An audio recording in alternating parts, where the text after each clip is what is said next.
بسم اللہ الرحمن الرحیم بسم اللہ الرحمن الرحیم۔ السلام علیکم ورحمۃ اللہ وبرکاتہ۔ امید ہے آپ سب حضرات اللہ تعالیٰ کے فضل و کرم سے خیر و عافیت کے ساتھ ہوں گے۔ اسلامیات کے مضمون اسلامی اخلاق و تصوف کا آج ہمارا چوتھا سبق ہے، جس کا عنوان ہے معاشرتی زندگی کے اخلاق و ضوابط۔ اور آج کا سبق شروع کرنے سے پہلے ہم پچھلے سبق کا خلاصہ دیکھ لیتے ہیں، جس کا عنوان تھا عائلی زندگی کے اخلاق و ضوابط۔ اور اس سبق کے اندر ہم نے بنیادی طور پر مندرجہ ذیل 3 باتوں پر گفتگو کی تھی۔ نمبر 1، عائلی زندگی کا معنی اور مفہوم۔ نمبر 2، قرآن اور عائلی زندگی۔ نمبر 3، احادیث اور عائلی زندگی۔ اور آج کے اس سبق کے اندر ہم مندرجہ ذیل 4 باتوں پر گفتگو کریں گے۔ نمبر 1، معاشرتی زندگی کا معنی اور مفہوم۔ نمبر 2، سورۃ الحجرات اور معاشرتی زندگی کے اخلاق و ضوابط۔ نمبر 3، سورۃ النحل اور معاشرتی زندگی کے اخلاق و ضوابط۔ نمبر 4، احادیث اور معاشرتی زندگی کے اخلاق و ضوابط۔ تو آئیے اب بات کرتے ہیں اپنی سب سے پہلی بات، یعنی معاشرتی زندگی کا مطلب، معاشرتی زندگی کا معنی اور مفہوم پر۔ معاشرتی زندگی کا مطلب ہوتا ہے مل جل کر رہنا۔ اس لیے معاشرے سے مراد افراد کا وہ مجموعہ ہے جو باہم مل جل کر رہے۔ اجتماعیت کے بغیر انسانی زندگی ناممکن ہے، اور انسان پیدائش سے لے کر موت تک معاشرے کا محتاج ہے۔ انسان ہر متعلقہ چیز کے لیے معاشرے کا محتاج ہے۔ اگر اس سے تمام علائق حذف کر دیے جائیں تو پھر اس کے پاس کچھ بھی باقی نہیں رہے گا، اور انسانی زندگی کی حیثیت ختم ہو جائے گی۔ عزیز طلباء کرام، معاشرہ کیسے وجود میں آتا ہے؟ معاشرہ انسانوں کے سماجی تعامل سے وجود میں آتا ہے۔ انسان جب باہم ملتے ہیں تو سماجی تعلقات وجود میں آتے ہیں۔ مرد اور عورت کی ازدواجی زندگی سے خاندان اور خاندانوں کے ملاپ سے معاشرہ قائم ہوتا ہے۔ اگلی بات یہ ہے کہ معاشرے کی اصلاح کی ابتدا کہاں سے کریں؟ قرآن مجید کی آیت ہے، یا ایھا الذین آمنوا قوا انفسکم واہلیکم نارا وقودھا الناس والحجارہ۔ اس کا ترجمہ یہ ہے کہ اے ایمان والو، اپنے آپ کو اور اپنے گھر والوں کو اس آگ سے بچاؤ جس کا ایندھن پتھر اور انسان ہیں۔ تو اس آیت کریمہ کی روشنی سے ہمیں معلوم ہو رہا ہے کہ اگر ہم چاہتے ہیں کہ معاشرے کی اصلاح ہو جائے تو اس کی ابتدا اپنے گھر سے کریں، کیونکہ جب ہر بندہ اپنے گھر کے اندر اپنے خاندان کے افراد کی اصلاح کرنے کی کوشش کرے گا، اور جب ان کی اصلاح ہو جائے گی تو معاشرے کی اصلاح خود بخود ہو جائے گی، کیونکہ معاشرہ خاندانوں کی وجہ سے وجود میں آتا ہے۔ جب خاندان کی اصلاح ہو جائے گی تو معاشرے کی اصلاح خود بخود ہو جائے گی۔ عزیز طلباء کرام، اب آتے ہیں اپنے آج کے سبق کی دوسری بات کی طرف، جس کا عنوان تھا سورہ حجرات اور معاشرتی اخلاق و ضوابط۔ سورہ حجرات کے اندر معاشرتی اخلاق و ضوابط کے حوالے سے تقریباً 9 اصول بیان کیے گئے ہیں جو معاشرے کی اصلاح کے لیے بے حد ضروری ہیں۔ ان کا اجمالی خلاصہ ہے: نمبر 1، کسی بھی خبر کی تحقیق کرنا۔ نمبر 2، صلح کروانا۔ نمبر 3، انصاف کرنا۔ نمبر 4، ایک دوسرے کا مذاق نہ اڑانا۔ نمبر 5، طعنہ زنی کی ممانعت۔ نمبر 6، برے القابات سے پکارنے کی ممانعت۔ نمبر 7، غیبت کی ممانعت۔ نمبر 8، جاسوسی کی ممانعت۔ نمبر 9، بدگمانی سے بچنے کا حکم۔ اب ذرا ان 9 اصول و ضوابط پر تفصیل سے بات کرتے ہیں۔ سب سے پہلی بات تھی خبر کی تحقیق۔ قرآن کریم کی آیت ہے، یا ایھا الذین آمنوا ان جاءکم فاسق بنبأ فتبینوا ان تصیبوا قوما بجہالۃ فتصبحوا علی ما فعلتم نادمین۔ ترجمہ اس آیت کا ہے، اے ایمان والو، اگر کوئی فاسق تمہارے پاس کوئی خبر لائے تو اس کی خوب تحقیق کیا کرو، کہیں کسی قوم پر بے خبری سے نہ جا پڑو، پھر اپنے کیے پر پشیمان ہونے لگو۔ اس طلباء کرام، اس آیت کریمہ سے ہمیں معلوم ہو رہا ہے کہ انسان کو کوئی بھی خبر ملے تو اس پر یقین کرنے سے پہلے، اس کو ماننے سے پہلے اس کی تحقیق کر لینی چاہیے۔ کہیں ایسا نہ ہو کہ کوئی حاسد بھائیوں کے درمیان، رشتہ داروں کے درمیان لڑائی فساد ڈالنا چاہتا ہو، اور بغیر تحقیق کے لڑائی جھگڑے اور فتنہ اور فساد کا دروازہ بڑا آسانی سے کھل جاتا ہے۔ عموماً یہ بات دیکھنے میں آتی ہے کہ لڑائی جھگڑے کے بعد جب پتہ چلتا ہے، حقائق کا سامنے آتے ہیں، تو پتہ چلتا ہے کہ اصل مسئلہ کچھ اور تھا۔ دوسری بات جس کا عنوان تھا صلح کروانا، آیت کریمہ ہے وَإِن طَائِفَتَانِ مِنَ الْمُؤْمِنِينَ اقْتَتَلُوا فَأَصْلِحُوا بَيْنَهُمَا۔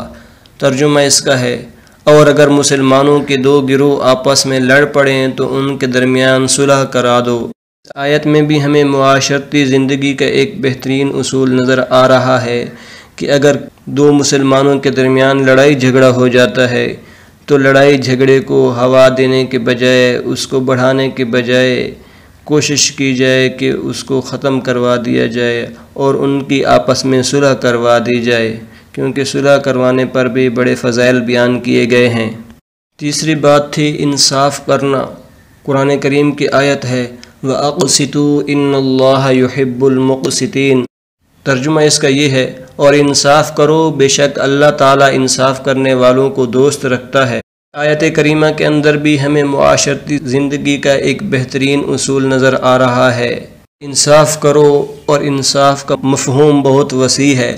مثلا اپنی اولاد کے درمیان انصاف کرنا، بہن بھائیوں کے درمیان انصاف کرنا، دوست احباب کے درمیان انصاف کرنا، اپنے ملازموں کے درمیان انصاف کرنا، کہیں لڑائی جھگڑے کا معاملہ ہو تو فیصلہ کرنے میں انصاف کرنا، کیونکہ اگر ہم انصاف نہیں کریں گے تو اس کی وجہ سے انتشار پیدا ہوگا، فتنہ و فساد پیدا ہوگا۔ چوتھی بات تھی مذاق اڑانے کی ممانعت۔ آیت کریمہ ہے یا ایھا الذین آمنوا لا یسخر قوم من قوم۔ ترجمہ اس کا یہ ہے، اے ایمان والو، ایک قوم دوسری قوم سے ٹھٹھا نہ کرے، مذاق نہ کرے۔ اس طلباء کرام، معاشرتی زندگی کے بگاڑ کی ایک بہت بڑی وجہ یہ بھی ہے کہ انسان دوسرے انسان کا مذاق اڑاتا ہے، اس کو حقیر سمجھتا ہے، دوسرے بندے کو کوئی اہمیت نہیں دیتا، تو اس طرح اس آدمی کے اندر احساس کمتری پیدا ہوتا ہے اور منفی خیالات پیدا ہوتے ہیں، جس کی وجہ سے لڑائی جھگڑا اور فتنہ فساد شروع ہو جاتا ہے۔ لہٰذا ہمیں چاہیے کہ ایک دوسرے کا مذاق نہ اڑائیں۔ پانچواں اصول تھا وَلَا تَلْمِزُوا، ایک دوسرے کو طعنہ زنی نہ کرو۔ آیت کریمہ ہے وَلَا تَلْمِزُوا أَنفُسَكُمْ، اور ایک دوسرے کو طعنہ زنی نہ کرو۔ عزیز طلباء کرام، ہر انسان اللہ تعالیٰ کی مخلوق ہے، اور اللہ تعالیٰ نے ہر کسی کی خلقت میں فرق رکھا ہے، صورت، رنگ وغیرہ میں فرق رکھا ہے، مال و دولت کی تقسیم میں اللہ تعالیٰ نے فرق رکھا ہے۔ تو جب سب کچھ اللہ تعالیٰ کی طرف سے تقسیم شدہ ہے، انسان کو چاہیے کہ تکبر کی وجہ سے، اپنی حیثیت، مال و متاع اور اعمال کی وجہ سے دوسرے انسان کو طعن و تشنیع کا نشانہ نہ بنائے، تاکہ لوگوں میں مساوات پیدا ہو اور محبت اور پیار بڑھے اور معاشرے کی اصلاح ہو۔ عزیز طلباء کرام، چھٹی بات، ایک دوسرے کو برے القابات سے نہ پکارو۔ قرآن کریم کی آیت ہے وَلَا تَنَابَزُوا بِالْأَلْقَابِ، اور ایک دوسرے کو برے القابات سے نہ پکارو۔ برے القابات سے پکارنا، غلط نام سے پکارنا، یہ بھی معاشرتی زندگی میں لڑائی جھگڑے اور فساد کا ذریعہ ہے۔ اس لیے کسی کو بھی برے نام سے یا برے کے القاب سے نہیں پکارنا چاہیے۔ اور ساتویں بات تھی غیبت کی ممانعت۔ قرآن کریم کی آیت ہے وَلَا يَغْتَبْ بَعْضُكُمْ بَعْضًا، ترجمہ اس کا ہے کہ ایک دوسرے کی غیبت نہ کرو۔ عزیز طلباء کرام، کسی کی غیبت کرنا یہ بھی معاشرتی زندگی کے فساد کا ایک بہت بڑا ذریعہ ہے، اور غیبت کے بارے میں قرآن مجید کے اندر فرمایا گیا کہ غیبت کرنا ایسا ہے جیسے اپنے مردہ بھائی کا گوشت کھانا، اس لیے ہمیں چاہیے کہ ہم غیبت سے بچیں۔ یاد رکھیں کہ اگر ہم کسی کے پیٹھ پیچھے کوئی بات کرتے ہیں اور وہ بات اس کے اندر پائی جاتی ہے تو یہ غیبت ہے، اور اگر وہ بات اس کے اندر نہیں پائی جاتی تو یہ بہتان ہے۔ تو ہر صورت کے اندر ہم گناہ کے اندر مبتلا ہوتے ہیں، اس لیے ہمیں غیبت سے حتی الامکان بچنا چاہیے۔ 8ویں بات تھی کہ ایک دوسرے کی ٹوہ میں نہ لگو۔ آیت کریمہ ہے وَلَا تَجَسَّسُوا، ترجمہ اس کا ہے کہ ایک دوسرے کی ٹوہ میں نہ پڑے رہو، ایک دوسرے کی جاسوسی نہ کرو، تجسس نہ کرو۔ طلباء کرام، معاشرتی زندگی کے فساد کا ایک بہت بڑا ذریعہ دوسروں کی ٹوہ میں لگنا بھی ہے، دوسروں کے عیب تلاش کرنا، دوسروں کی کمزوریاں تلاش کرنا۔ لیکن یاد رکھیں کہ دوسروں کی غلطیاں اور دوسروں کے عیب تلاش کرنے کے بجائے انسان کو چاہیے کہ وہ اپنے اندر کی کمی کوتاہیوں کو دور کرے، کیونکہ جب وہ اپنے اندر کی کمی کوتاہیوں کو دور کرے گا تو اس کی اصلاح ہو جائے گی، اور جب اس کی اصلاح ہوگی تو اس طرح ہر انسان کی کوشش کرنے سے معاشرتی زندگی کی اصلاح خود بخود ہو جائے گی۔ بات تھی کہ بہت زیادہ گمان کرنے سے بچو۔ قرآن کریم کی آیت ہے اجتنبوا کثیرا من الظن، ترجمہ ہے کہ بہت زیادہ گمان کرنے سے بچو۔ عزیز طلباء کرام، اس آیت کریمہ کے اندر ہمیں یہ بتایا جا رہا ہے گمان عمل کی پہلی سیڑھی ہے، اس لیے ہمیں بہت زیادہ گمان کرنے سے بچنا چاہیے، اور کسی مسلمان کے بارے میں بھی غلط گمان نہیں کرنا چاہیے، کیونکہ اللہ رب العزت بندے کے گمان کے مطابق فیصلہ کرتے ہیں۔ اس لیے ہمیں دوسرے مسلمان بھائی کے بارے میں اچھا گمان رکھنا چاہیے اور برے گمان سے بچنا چاہیے۔ باتیں ہیں اپنے آج کے سبق کی تیسری بنیادی بات کی طرف، جس کا عنوان تھا سورۃ النحل میں معاشرتی زندگی کے اخلاق و ضوابط۔ آیت کریمہ ہے ان اللہ یأمر بالعدل والاحسان وایتاء ذی القربى وینہی عن الفحشاء والمنکر والبغی، ترجمہ اس کا ہے بے شک اللہ تعالیٰ عدل و احسان کرنے اور قریبی رشتہ داروں کو عطا کرنے کا حکم دیتا ہے، اور بے حیائی، ناپسندیدہ کاموں اور سرکشی سے روکتا ہے۔ عزیز طلباء کرام، اس آیت کی مختصر تشریح یہ ہے کہ بنیادی طور پر ہمیں اس آیت کے اندر 3 باتوں کا حکم دیا گیا ہے اور 3 کام کرنے سے منع کیا گیا ہے۔ جن 3 باتوں کا ہمیں حکم دیا گیا ہے ان میں سے ایک عدل ہے، دوسرا احسان ہے، اور تیسرا قریبی رشتہ داروں کو عطا کرنے کا حکم ہے۔ اور اسی طرح جن 3 باتوں سے ہمیں منع کیا گیا ہے ان میں سے پہلی بات بے حیائی کے کاموں سے رکنا اور ناپسندیدہ کاموں سے روکنا، اسی طرح تیسری بات سرکشی سے روکنا۔ تو معاشرتی زندگی کے اخلاق و ضوابط کے حوالے سے یہ بنیادی احکام ہیں، اگر ہم ان پر عمل کریں تو ہماری معاشرتی زندگی کی اصلاح خود بخود ہو جائے گی۔ آتے ہیں اپنے آج کے سبق کی چوتھی بنیادی بات کی طرف، جس کا عنوان تھا احادیث اور معاشرتی زندگی کے اخلاق و ضوابط، اور اس کے اندر ہم بنیادی طور پر 2 باتوں پر گفتگو کریں گے۔ نمبر 1 مسلمان کی پہچان، نمبر 2 ایمان کی تکمیل۔ عزیز طلباء کرام، اب ان 2 باتوں پر تھوڑی تفصیل سے بات کرتے ہیں۔ حدیث نمبر 1 جس کا عنوان تھا مسلمان کی پہچان، حدیث مبارکہ ہے عن جابر بن عبد اللہ رضی اللہ عنہ مرفوعا المسلم من سلم المسلمون من لسانہ ویدہ، ترجمہ اس کا یہ ہے حضرت جابر بن عبداللہ رضی اللہ تعالی عنہ سے مرفوعاً روایت ہے کہ کامل مسلمان وہ ہے جس کے ہاتھ اور زبان سے دوسرے مسلمان محفوظ ہوں۔ اس طلباء کرام، معاشرتی زندگی کی اصلاح کے حوالے سے یہ حدیث بنیادی حیثیت رکھتی ہے۔ اس آیت کے اندر ہمیں بنیادی طور پر 3 باتیں سمجھ میں آتی ہیں۔ نمبر 1 ہاتھ اور زبان کو خاص طور پر ذکر کرنے کی وجہ یہ ہے کہ عام طور پر انسان کے ہاتھ اور زبان کی وجہ سے دوسرے مسلمانوں کو تکلیف ہوتی ہے، اور زبان کی وجہ سے تکلیف پہنچانا آسان ہے، اس لیے پہلے زبان کا ذکر کیا۔